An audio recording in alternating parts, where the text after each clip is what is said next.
Who's not coming down the track? Who's not coming down the track? It's a mean machine in red and white. Mean machine in red and white. Ain't nothing finer in the red. Ain't nothing finer in the red. When the drums are marching straight to bed. Come on, come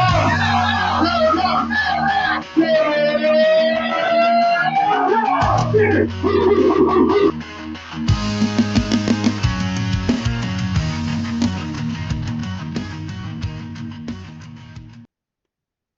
What's up, y'all? This is John and Mike back for another episode of the Nothing Finer podcast. Tonight, we have Rec Talk back with us this year to talk about the Yellow Jackets for the game on Black Friday.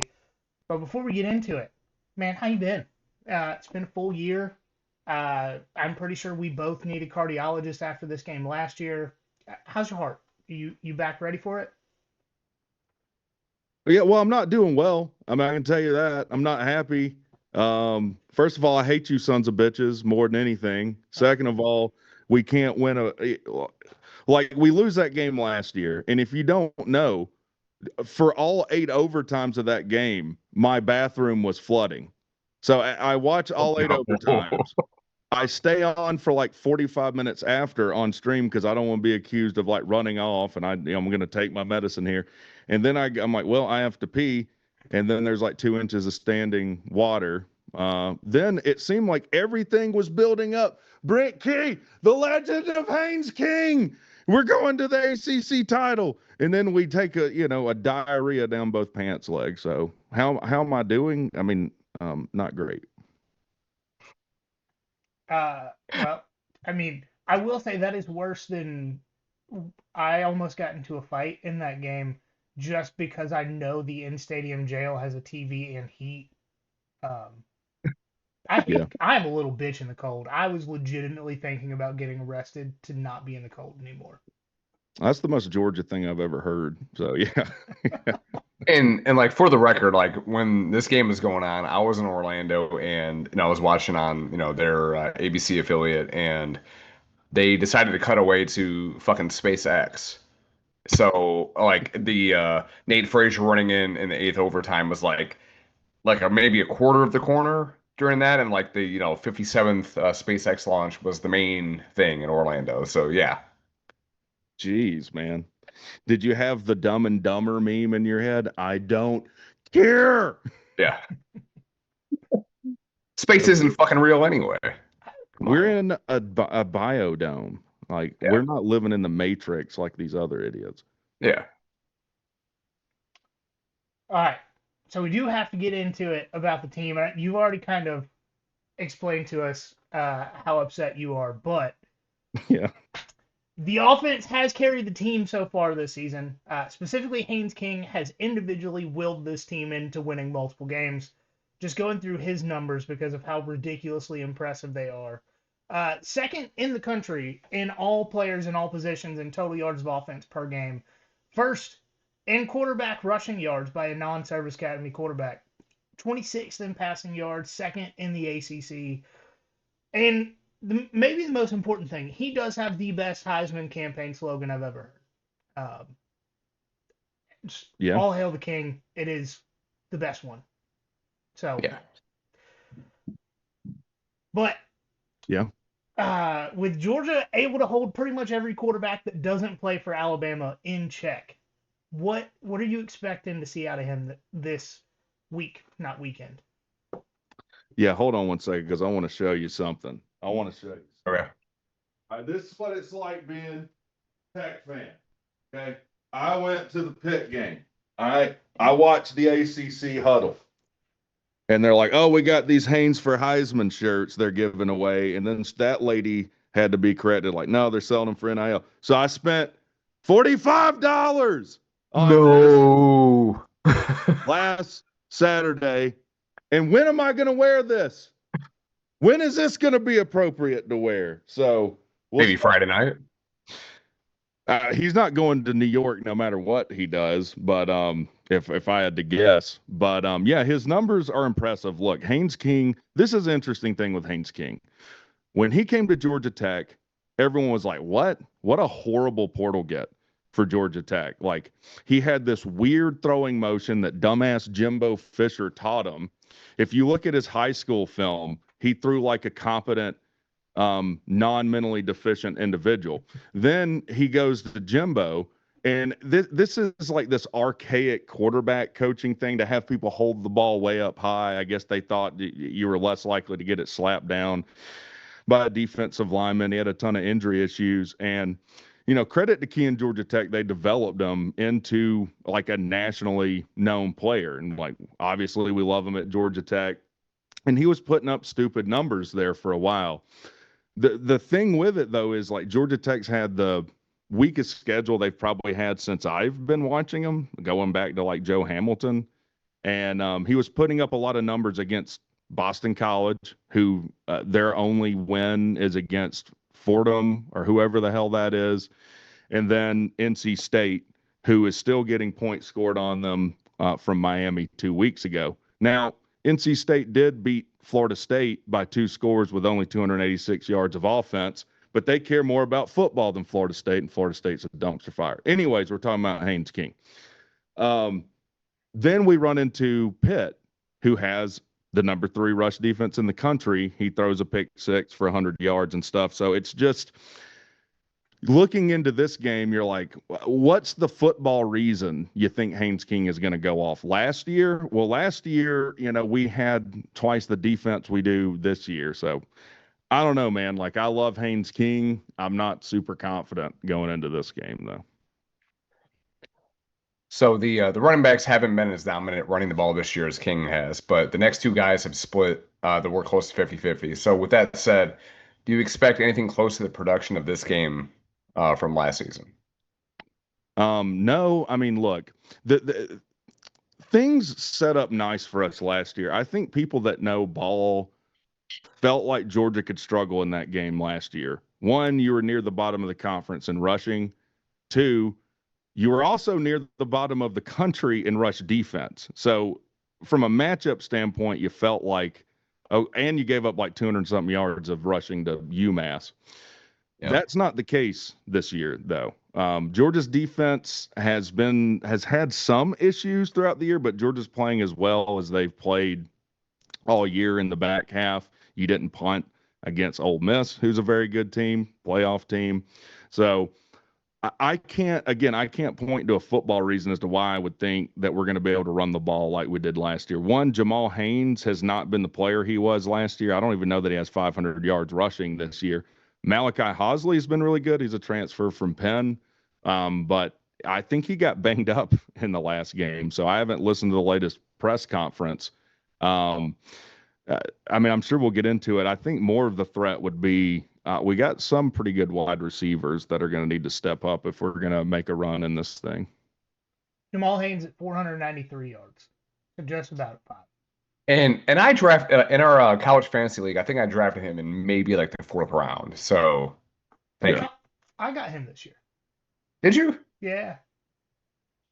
Yeah. He was really good last year. I'm thinking of Justice Haynes. Never mind. He got hurt, but he was good until he got hurt. Never mind. Yeah, you got Haynes King, you got Jamal Haynes, you got Justice Haynes. A lot of Haynes out there. The offensive line is protected well all season, only allowing 8 sacks, but kind of surprisingly 48 tackles for loss. And how much of that sack number is due to Haynes King and his legs? Yeah, again, like you can't look at this stuff in a vacuum. So obviously a low sack number does have to do with the style of offense that Georgia Tech runs, because we've sat in the pocket more lately, but at its core, like Georgia Tech wants to run the ball with Haynes King and Jamal Haynes and Malachi Hosley. That's what, if they didn't have to throw, they wouldn't do it. I think it's a very good offensive line. The thing is, people have kind of figured out how to defend Georgia Tech, which is we're going to press hard, we're going to play man coverage, and we're going to stack the box. And if you're going to beat us, then it's going to have to be with Haynes King throwing the ball. So we've kind of bashed our head against the wall trying to run it between tackles, and you got a lot. That would explain the tackles for loss. And then, with Georgia struggling to get sacks for most of the season, what type of performance are you expecting from the offensive line?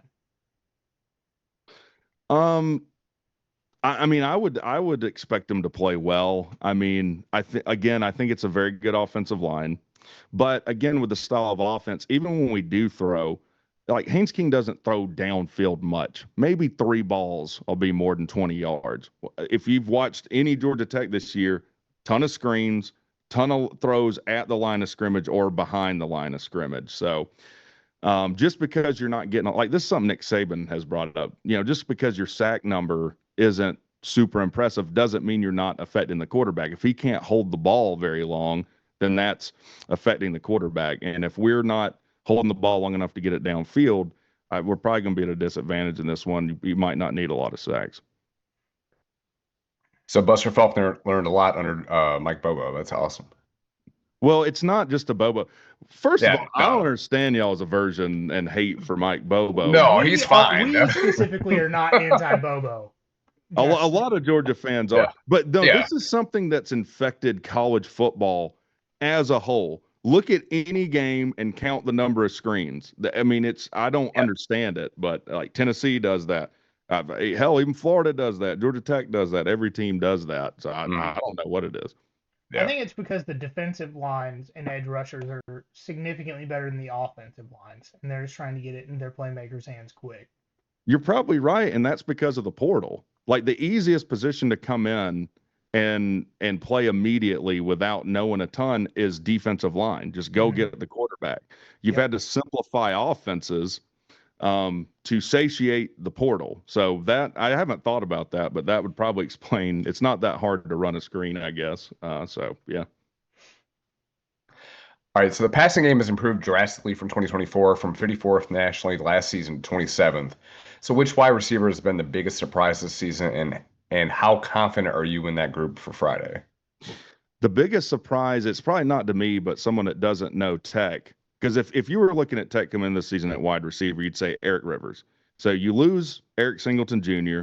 He goes to morally deficient Hugh Freeze at Auburn, which I don't know why. If you're getting and offensively deficient Hugh Freeze, because they finally figured out forward passes and scoring points after he gets fired. But that's a different conversation.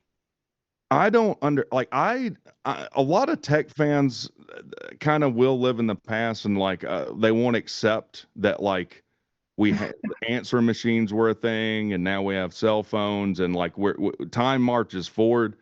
So I don't hate a kid for going and getting paid. The same thing you or me would do, right?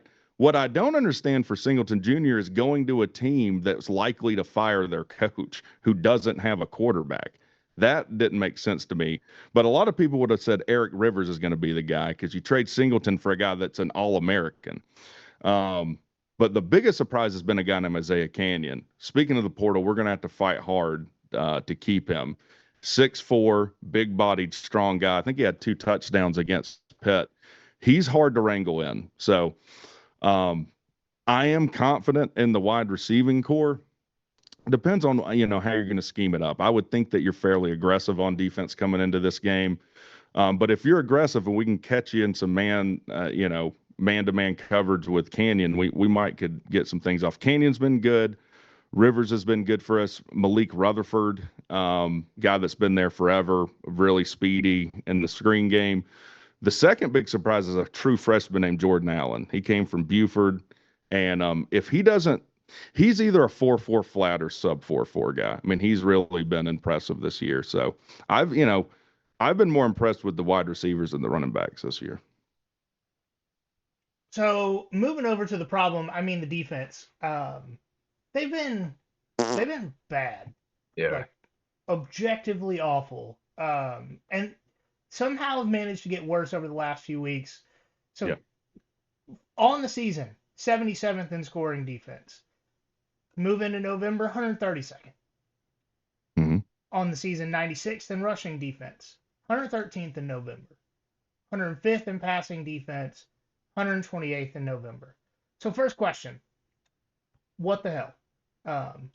That's it. Well, Brent Key's had more defensive coordinators at Georgia Tech than years he's been head coach there. In fact, he's fired 2 in 1 year when we had Thacker, who I think works for y'all now, holding Kirby's clipboard, whatever the hell he does over there. Then we fired a guy named Kevin Scher, went to Georgia State. Then we bring in Santucci, who was really good for us last year. He goes to Baltimore for whatever reason, I guess to stink it up at linebacker. And then we bring in Blake Gideon. And the question is, like, is this a personnel thing? Like, do you just not have the Jimmies and Joes? I think that's true. I also think it's true that schematically he's been pretty awful. In fact, there's a lot. I'm almost never in favor of firing a first year coach at any position, but Gideon might be it. One, we play soft zone. I mean, 8 to 15 yards off of wide receivers. So if you just want to dump something underneath 8 yards and in, it's going to be there all game. We play defense where we're like, please don't throw a 70-yard bomb over our head. We're just afraid that that's going to happen. Now, the nasty 1-2 punches, you can't defend the run either.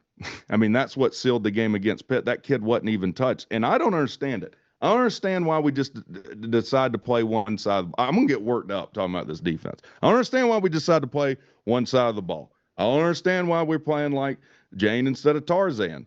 It's insane. The other thing is that we really brought him in to recruit. He came off Texas's staff. They were really good. In the secondary, he was their defensive backs coach. We're like, well, obviously he can recruit. Tech's 50th in recruiting right now. We're in desperate need of defensive linemen.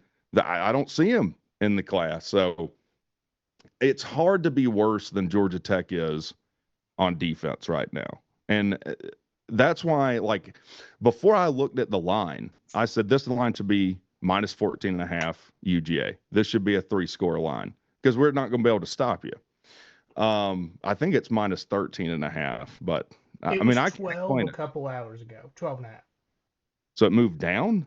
Mm-hmm. I can't explain that. I mean, it's got to be the 8 overtime thing from last year. Well, the last few games have been close. The game in Atlanta a couple of years ago, last year, it makes sense to me. I mean, none of those teams, we're not fielding last year or the year before's team. Like, all I can look at is the way we've played. I mean, the most recent 4 games.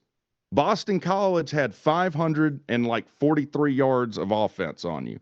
Boston College is probably the worst ACC team, maybe the worst Power 4 team. So, yeah, I don't get it. I can't explain it, man. I don't know. I don't know what you want me to say. They suck. It makes me mad. It makes me violent. Hell, I don't know if you saw my most recent video. I crashed out on the car ride home. I started yelling at people in traffic, started arguing with my own fans. I mean, it's baffling.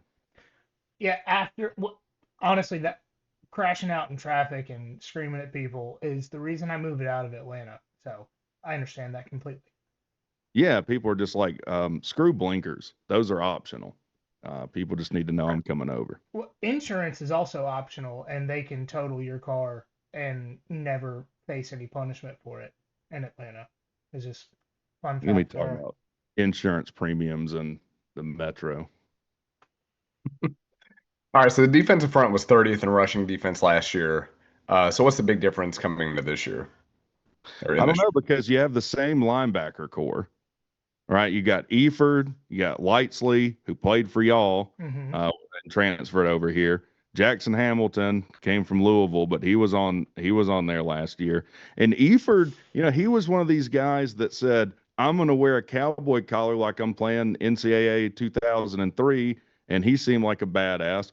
Now, I mean, look at Georgia Tech, any of the games we played this year, where we filled a gap, met a running back, and he didn't fall forward for 2 or 3 yards. It's rare. So I don't know. I mean, you'd have to think that's a Gideon schematic thing. They're being coached. I don't know.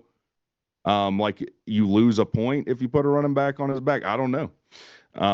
But it's been, you've gone from like a top, like you said, 30 rush defense to rush defense is optional. I don't know. The bigger thing's probably the defensive line. We lost 9 off the defensive line. One was Romello Height, who's playing for Texas Tech now. They said they spent $7 million on their defensive line. And, man, we're most deficient as a team on the defensive front. So I mean, even the passing defense has kind of gone down a little bit from 69th in passing Wow. defense. Nice. I heard somebody say it. Thank- To what is it? 105th on the season. Is it like, are the schematics really that bad? I Well, it's believe you if you twofold. say they are, but It's both. It's both. I mean, to be that bad, it's got to be both scheme and players. So we can't get a pass rush going. Somehow we found one against Pitt. It didn't end up mattering, but we've got to be at the bottom of the conference in pass rush. So we can't pressure a quarterback. And then, we play so far off of wide receivers that there's just easy completions there, and we'll just flat blow coverage. So we don't really play as a group on defense. It seems like 11 individuals kind of doing their own thing out there, and the result has not been good. I mean, can I at least defend the pass and not the run? Can I get one of them? Well, we haven't been able to do either. All right. So what players need to step up on defense to play well on Friday? Well, so we got some like Clayton Powell-Lee's a senior. I actually interviewed him on the channel when he was a freshman. He needs to step up. We lose, I think, Jai Gilmore off last game, so we won't have him. But really, I mean, most importantly, you need like Vandenberg to step up, a Kilo Stone. You need people to step up front. All right, so you need two or three. Your whole defensive line needs to step up.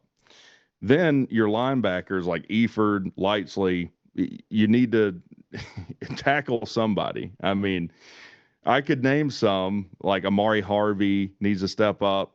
It's hard to say who needs to step up when you've just been so bad across the board. I would just take a similar performance against Pitt, against Georgia, because the thing with that is we played well enough to beat Pitt. Before that 50, 60-yard run at the end, we had them at like 330 yards of offense, which is a vast improvement. I think I would just be happy with that against Georgia. Like 412, I think is what they had. so what are you most concerned about going into this game? If you can pick one or two things. The fact that we can't play. I mean, I know I sound like a broken record. The fact that we can't play defense, and you know, the fact that we decide to play like odd quarters or even quarters. We don't play the other ones. Like we got down 28-0 against Pitt. I mean, that's like the worst first quarter you could possibly have. Like four scores, like it's some kind of Abraham Lincoln speech. This thing. The thing is, like, the only way we beat Georgia is probably in a shootout. So you need offensively to step up in a big way. Haynes King needs to have the best game that he's had in his career, which would be something similar to what he had against Georgia last year. I mean, probably we couldn't afford to punt more than once. So you need Jamal Haynes to step up. Isaiah Canyon, I'd look to step up in a big way. Malachi Hosley to step up in a big way on offense. And then special teams. We're probably going to need to have possibly score on special teams, and we probably need to be +3 in turnover margin. What are you most confident in going into this game? Well, I'm most confident that I will stream the game. I'm confident that I will stream the game. Look, I'm confident that we'll put up some offensive numbers and we'll put some points on the board. I'm confident that Haynes King will show up ready to play. I don't see him having two awful games in a row. I guess offensively, I'm most confident in the offense. Mm-hmm.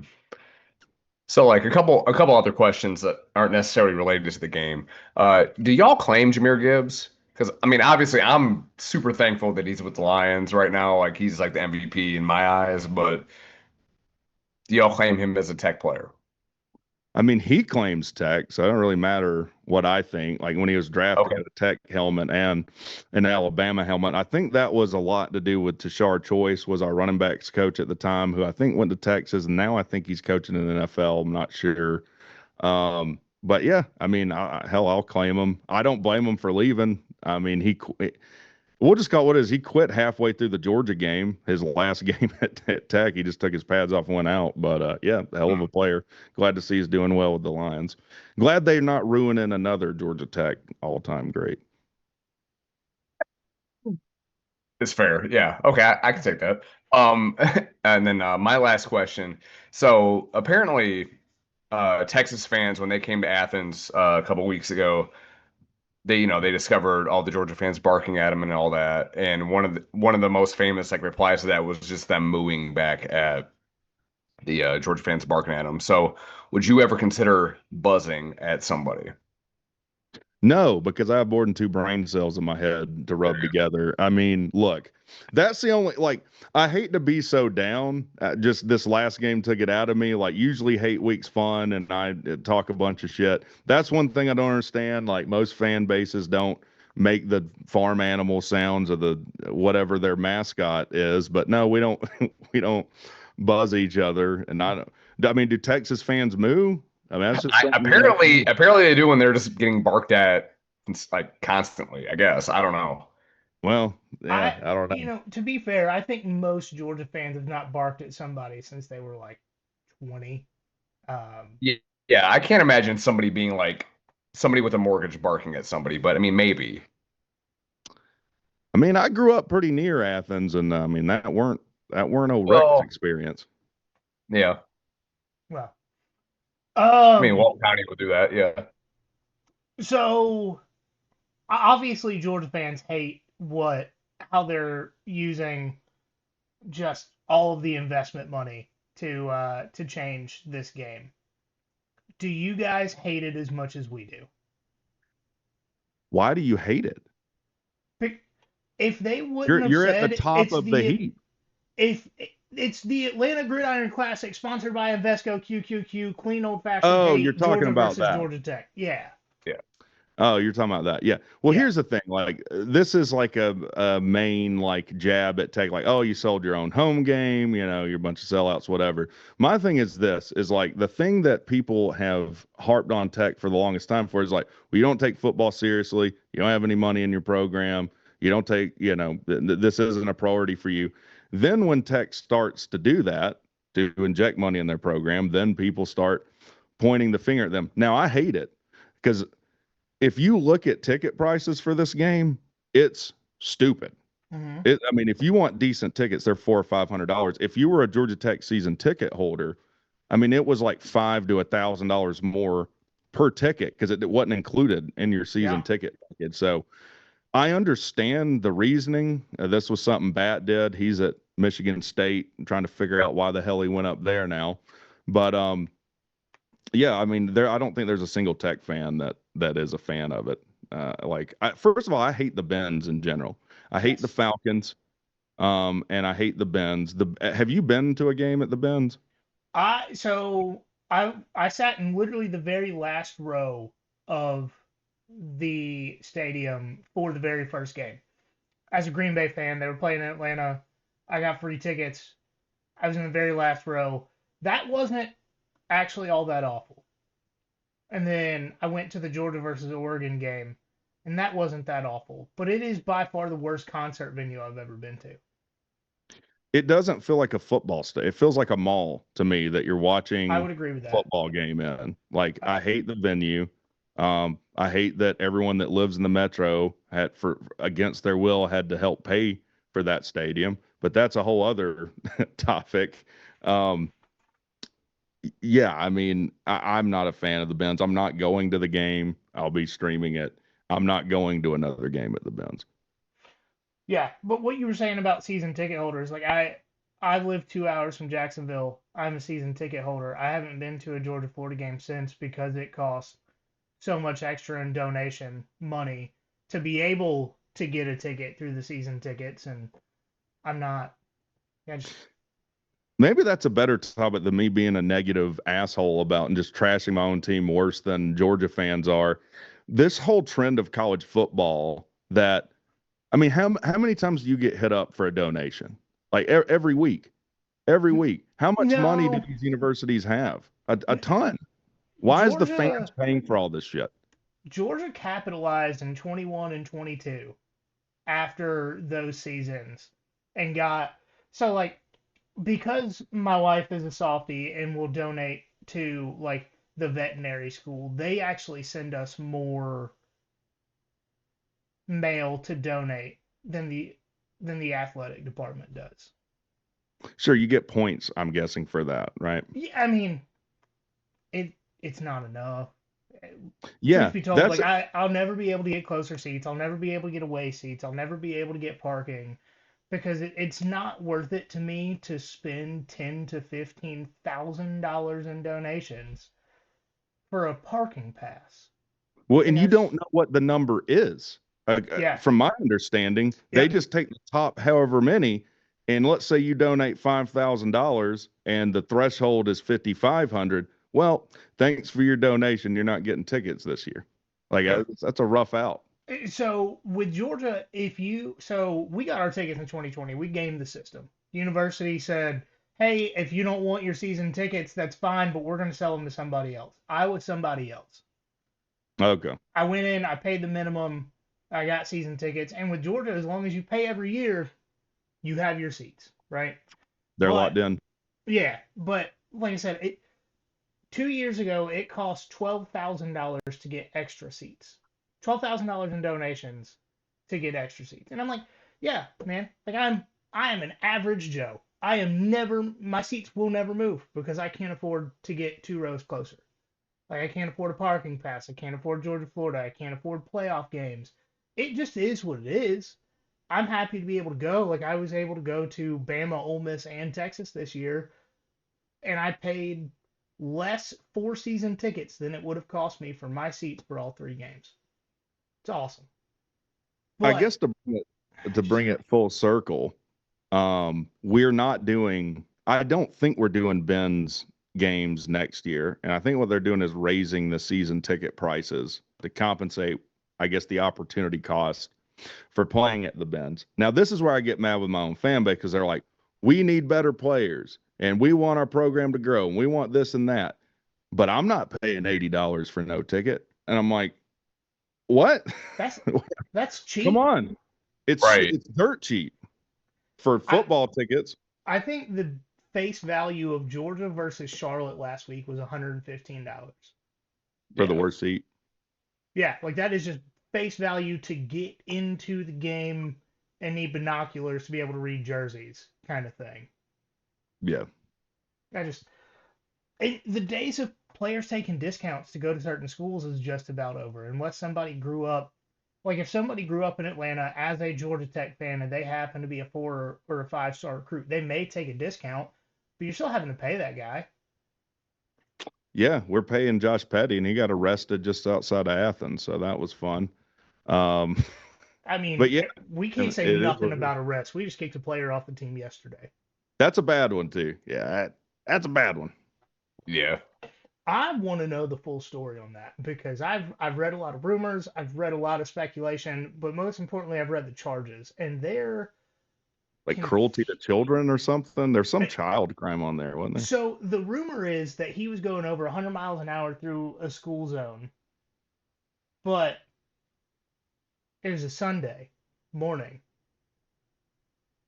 But I think because it's a school zone and you're going over so many miles an hour, it's cruelty to children. And don't get me wrong, I'm not defending this guy by any stretch of the Okay. imagination. I'm glad Yeah. he's off the team.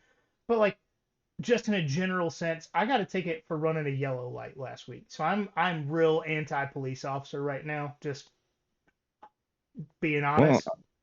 I mean, I'm Um not anti-police officer. I'm anti-shitty cops that okay, that's do that's bad probably the better things. way to say it. Yeah, yeah, yeah. Like I Certainly legitimately got a pro-police. ticket for running a yellow light last week. So I'm not real happy with traffic cops. But I don't understand school zone speeding tickets on a Sunday. Yeah, there's some weird things with that. Like his mom is trying to block the cops Oh in the yeah, face, that's and I mean that's bizarre. I don't yeah. know that that's true. Allegedly, allegedly. I've read it by enough sources that I'll like allegedly true, but like yeah, I can read it so many times by so many Not people I great. trust to be like, yeah, that probably happened. Well, it's not great, especially at Georgia, where there's been a systemic issue of that. Like it's kind of And a then gut punch. They finally fixed it. For the better part of a year, it was like, yeah, a couple guys got regular speeding tickets. That's fine.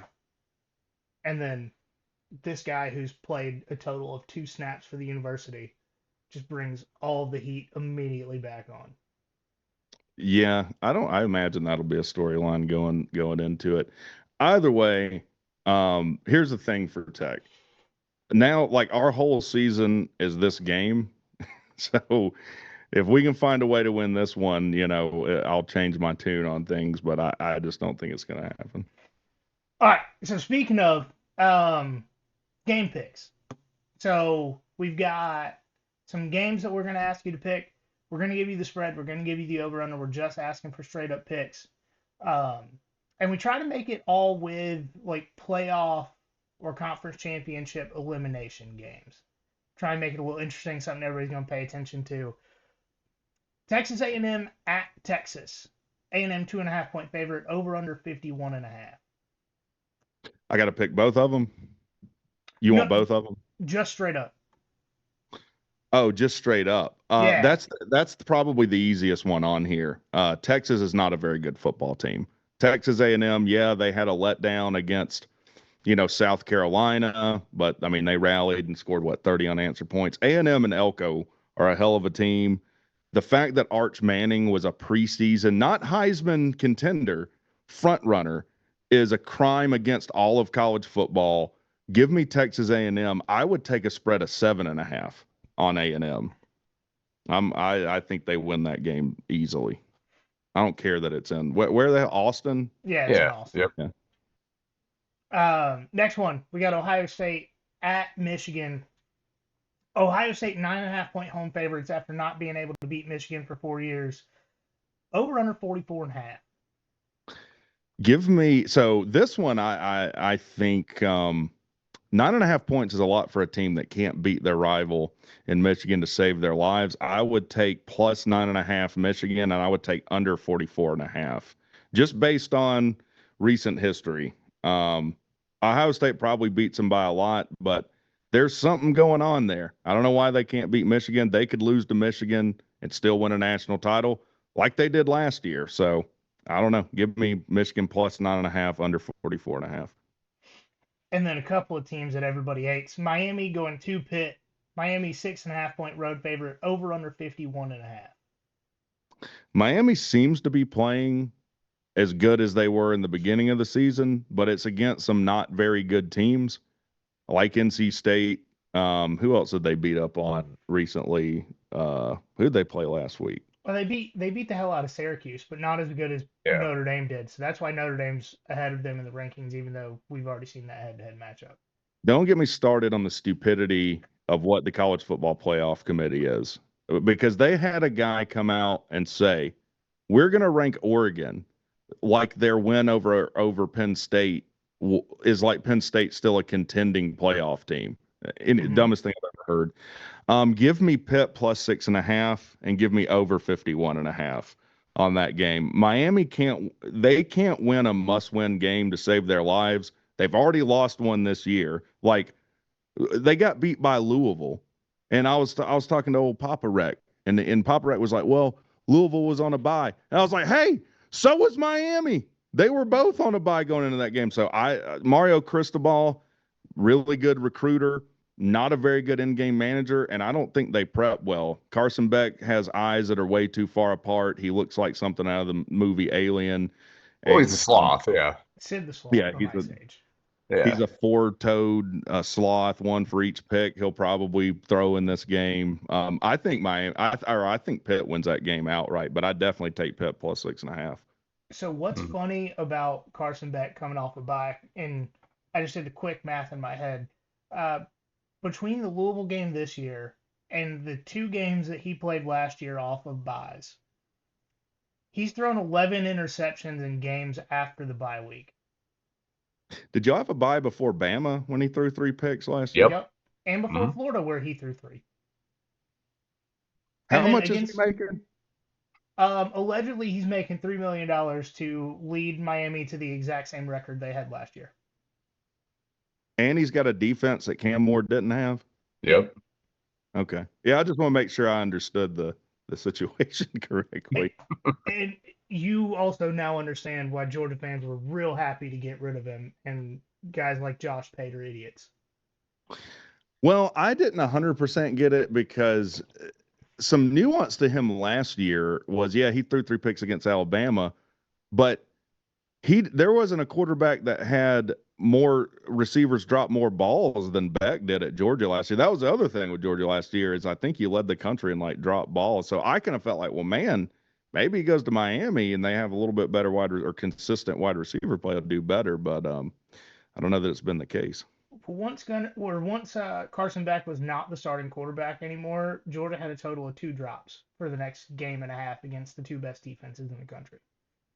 So is that because Carson Beck throws a weird ball? I mean, I think it's because people legitimately hated him. Like the locker room erupted at halftime of the SEC championship game when they heard that Gunner was going to be the quarterback. So they would rather lose than Carson Beck do They're well? They're getting paid either way. I don't know, man. I don't know that I can buy into that, but yeah, Well, I mean, look. Also, Carson sent a lot of dick pics to girls that did not want them at Georgia. And I mean, there's a whole compilation of like Snapchat galleries Can I ask of him. you something about that? Like, none of us are females on here, unless I don't suspect anyone of being a female. Nope, not me. I don't want to assume, but has that ever worked for any guy ever? Like, a girl sees a picture of your wiener and she's like, "Yes, I must have the man this is attached to." I mean, we've been married almost 20 years. No, I'm playing. Objectively, how did you meet your dad? Nobody wants to look at him. They're all weird looking. Exactly. Let's just call it what it is. All right, we've put off talking about this game long enough. I gotta have you pick it.